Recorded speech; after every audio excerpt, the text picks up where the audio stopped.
I have a bad habit of waiting to the last minute. It's called procrastinating, and I'm a pro at procrastinating.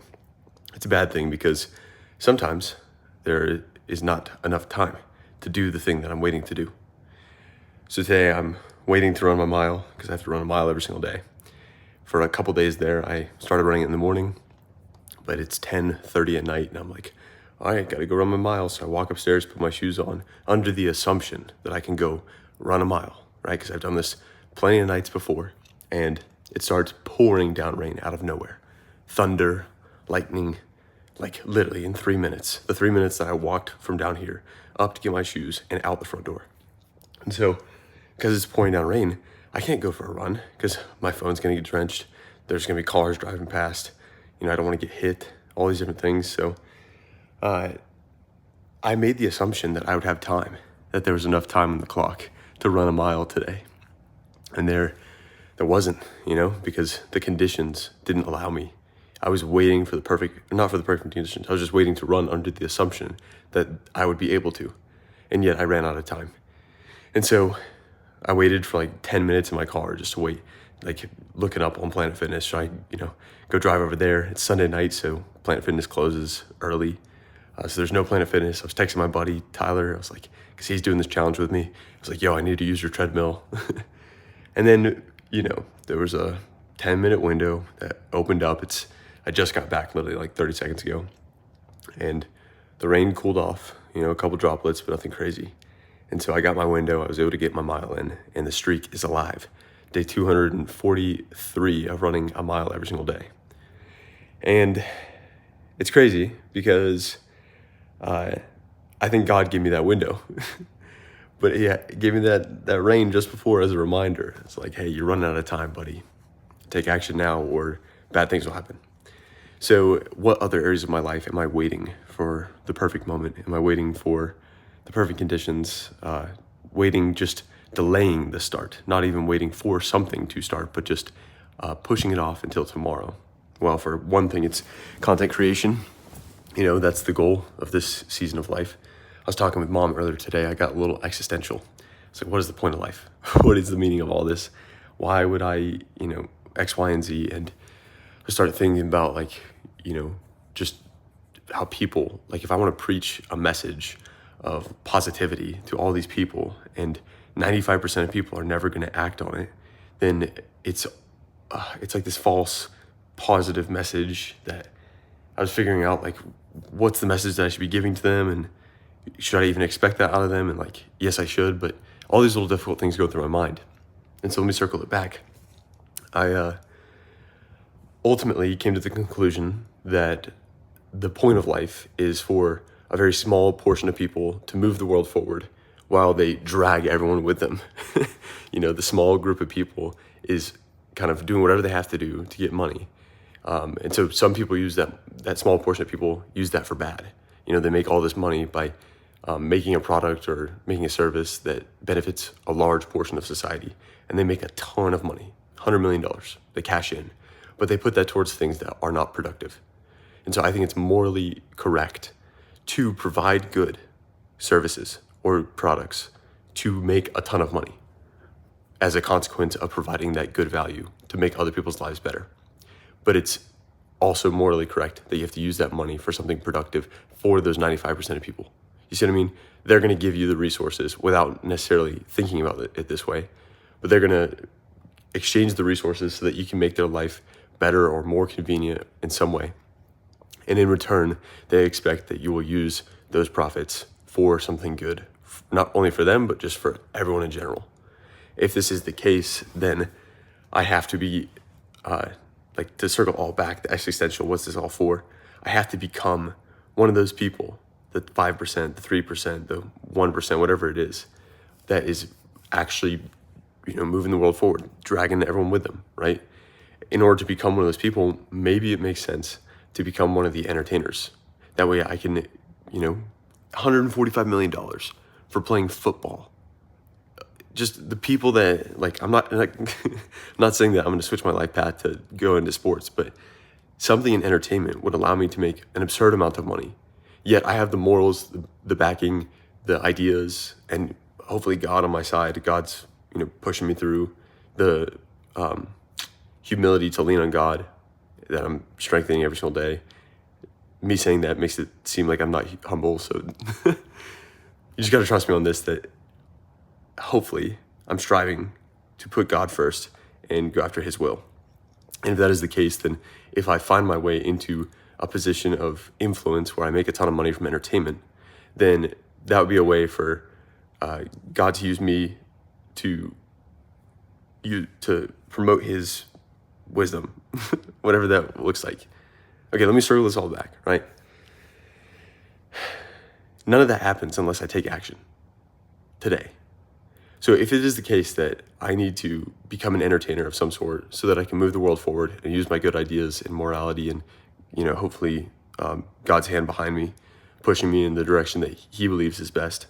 If all that is the case, it takes action from me to get started. And if I'm not going to become a pro football player, then it means that I have to get started with social media. And I'm delaying that because I'm thinking to myself, like, oh, I'll go pressure wash some homes. I'll go build a table. I'll do whatever it is. And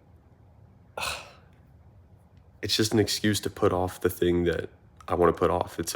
This is me becoming an expert at procrastination because I'm doing something productive that's counterproductive to my life path. You see what I mean? It's seemingly productive, but effectively useless. In 20 years, will the table that I just built have a massive impact on my strides towards this career in social media? No, not necessarily. The money will come from the table, yes. And so maybe in this specific instance, yes. But when I make that money, then I have 3 months or a month or whatever it is of burn rate back again. And then what? Like, I'm looking for another table contract. It's like I'm back in that cycle, back in the loop. The only way I can get out of it is if I make enough compelling content to get sponsored posts that pay for this lifestyle, that allow me to have a positive feedback loop and continue producing better videos, better sponsorships, Wyatt Moss, better ingredients, better pizza, Papa John's, the correlation. Okay, anyways. So if that's the case,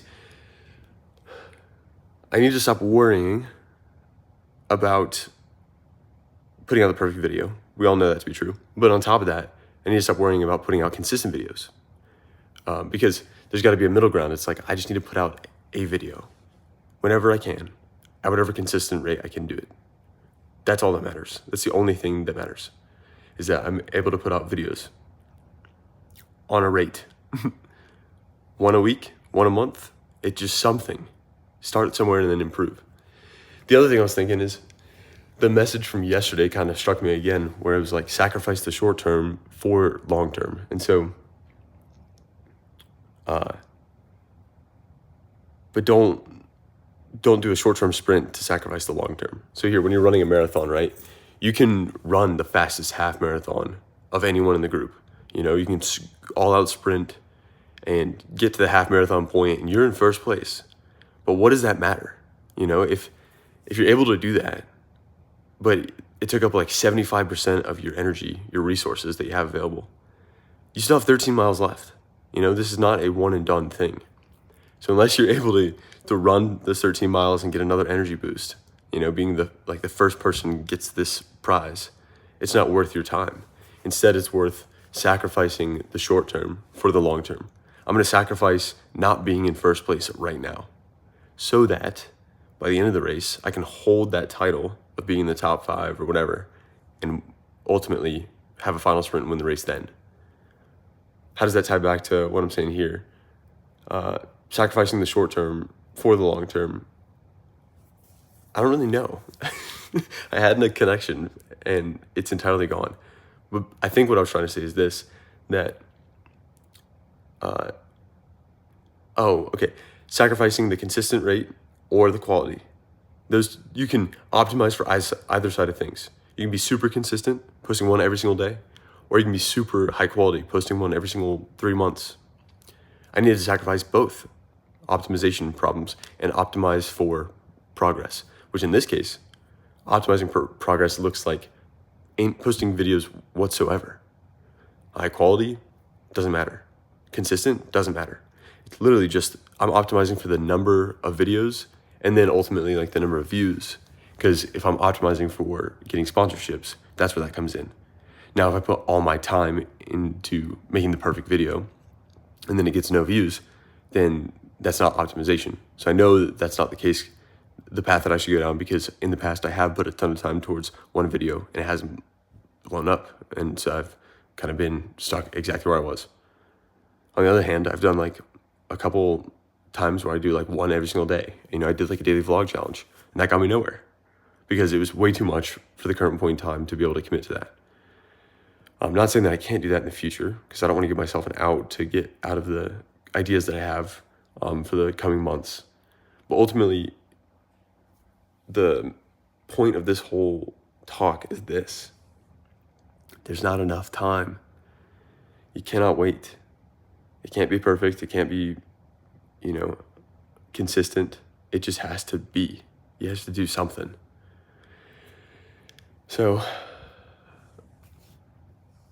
before I start sanding the table tomorrow, because that's guaranteed work, I know what that's going to look like. I know that's going to be 4 hours of sanding a table, flip it over, 4 more hours of sanding a table. Instead of doing that, tomorrow morning I will wake up and get the table flattened, come back home, and put out a video from West Virginia.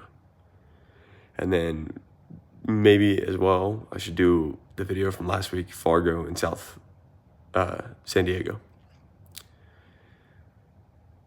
Because I'm running a marathon every single week, but it's basically worthless if no one knows about it. It's a fun life path, but that's not, it's not moving me towards the life that I want to have. It's the same thing with the daily mile. If I wait till the end of the day to run the mile for the daily mile, is it really requiring me to become a better man? No, because I'm still doing the challenge, but I know I can do that. What would require me to become a better man is if I did it in the morning. Then I have to wake up early, which means I have to go to bed early, which means I have to stop procrastinating the things that I've put off the entire day and stop filming these videos at night and instead wake up early and go for a run. That's requiring me to become a better man. And if I do that every single day, that's a good habit to build. And in the same way, this challenge of doing the marathons, I know I can do that. It's crazy to say, but I know I can run a marathon in all 50 states this year. One every single week for the rest of the year. Like, I know I can do that. That's not going to be a problem. What would be difficult is doing that while posting the videos, as well, while stacking that on top of the work that I have during the week to pay for the marathons. Hopefully for a couple months until the marathons end up paying for themselves. That would be the difficult path that requires growth out of me. And so I will pursue that path. And what does that look like? Going to bed right now, immediately. That way I can wake up tomorrow morning and flatten the slab, and then right after, edit the video from this past weekend. And if it gets no views, that's okay. It's mainly about having a presence. That's it. It's mainly about having a presence on social media for what I'm doing, because there's probably guys out there who have seen my videos and they've seen like, oh, he's done like 5 marathons. His bio says 22. It says 22 marathons in 2024, but he's only posted 4 of them. It just, you see what I mean? Like, I need to make the conditions perfect for opportunity. Be so good that if they knew about you, they would go with you in a second. Well, there's some sponsors that know about me, and my buddy asked me tonight, he's like, hey, we're running a marathon together in Utah. He's like, hey, where's the code for the marathon in Utah? And I had to tell him, like, dude, I haven't posted the video from the last race with that race organizer, so I'm afraid to ask for the code. They know about me. We've worked in the past off of a false promise that I was going to post the video, and I haven't posted it yet. So in order for me to continue working with people or get new sponsorships, I have to become so good that if they knew who I was, or if they already know who I am, when I ask the question, do you want to sponsor this video? Immediately they say yes. There's no question in their mind. It's like, yeah, we were waiting for you to ask.